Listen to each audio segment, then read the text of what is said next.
ইন্ডেক্সধারী শিক্ষকদের বদলি কি থমকে গেল? শূন্য পদের বিপরীতে বেসরকারি শিক্ষা প্রতিষ্ঠানে কর্মরত ইন্ডেক্সধারী শিক্ষকদের বদলির দাবিতে সম্মতি দিয়েছেন শিক্ষা উপদেষ্টা অধ্যাপক ওয়াহিদুদ্দিন মাহমুদ। এজন্য একটি খসড়া ও সফটওয়্যার তৈরির নির্দেশনা দেওয়া হয়েছে। উপদেষ্টার নির্দেশনা অনুযায়ী বদলির জন্য শিক্ষা মন্ত্রণালয়ের সংশ্লিষ্ট কর্মকর্তা কাজও করছেন। তবে সামাজিক যোগাযোগ মাধ্যম ফেসবুকে বদলির কার্যক্রম থমকে গেছে বলে খবর চাউর হয়েছে।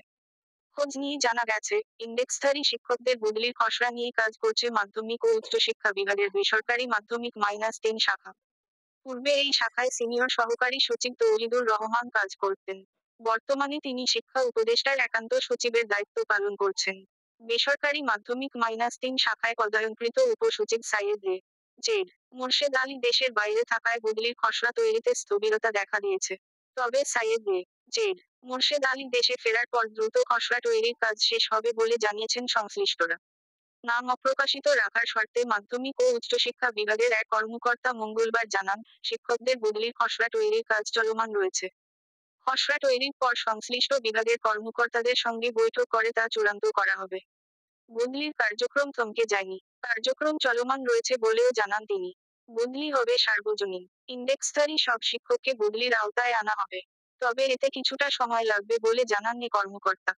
এদিকে বদলির কার্যক্রম থমকে যাওয়া নিয়ে সামাজিক যোগাযোগ মাধ্যম ফেসবুকে গুজব ছড়ানোর অভিযোগ তুলেছেন ইন্ডেক্সধারী শিক্ষকদের বদলি গণবিজ্ঞপ্তি প্রত্যাশী ঐক্য পরিষদের সভাপতি প্রভাষক মু.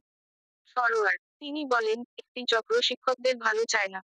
এই চক্রই ফেসবুকে বদলির কার্যক্রম বাতিল হওয়া নিয়ে খবর রটিয়েছে। যারা এ ধরনের খবর ছড়াচ্ছেন তারা শিক্ষকদের শত্রু, জাতির শত্রু। এই শিক্ষক নেতা আরও বলেন, স্বৈরাচার আওয়ামী লীগ সরকারের কারণে শিক্ষকদের দীর্ঘদিনের প্রাণের দাবি বদলি বাস্তবায়ন হয়নি। স্বৈরাচারের পতন হয়েছে। শিক্ষকদের প্রাণের দাবি বাস্তবায়নে অন্তর্বর্তীকালীন সরকার কাজ করছে। আমরা সরকারের কাছে আহ্বান জানাবো, কোনো মহলের কথায় বিভ্রান্ত না হয়ে দ্রুত শিক্ষকদের বদলির নীতিমালা জারি করুন। অন্যথায় শিক্ষকরা আবারও রাস্তায় নেমে আসবে।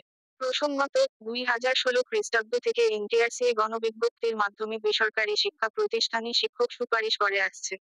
প্রথম গণবিজ্ঞপ্তিতে উপজেলাভিত্তিক শিক্ষক সুপারিশ করার ফলে নিজ উপজেলায় শূন্য পদ না থাকায় অনেক শিক্ষক বাধ্য হয়ে মাদ্রাসায় ও কারিগরি প্রতিষ্ঠানে যোগ দিয়েছেন। দ্বিতীয় ও তৃতীয় গণবিজ্ঞপ্তিতে মেরিট পজিশন অনুযায়ী জাতীয় পর্যায়ে শিক্ষক সুপারিশ করা হয়েছিল। এনটিআরসি এর নিয়োগ পরিপত্র অনুযায়ী, একজন ইন্ডেক্সধারী শিক্ষক যেকোনো বয়সে পরবর্তী যেকোনো গণবিজ্ঞপ্তিতে আবেদনের মাধ্যমে মেরিট পজিশন অনুযায়ী প্রতিষ্ঠান পরিবর্তন করতে পারবেন। তাই দ্বিতীয় ও তৃতীয় গণবিজ্ঞপ্তিতে অনেক নিবন্ধনধারী শিক্ষক নিজ এলাকায় শূন্য পদ না থাকায় দেশের এক প্রান্ত থেকে অন্য প্রান্তে আবেদন করে সুপারিশ পেয়েছেন।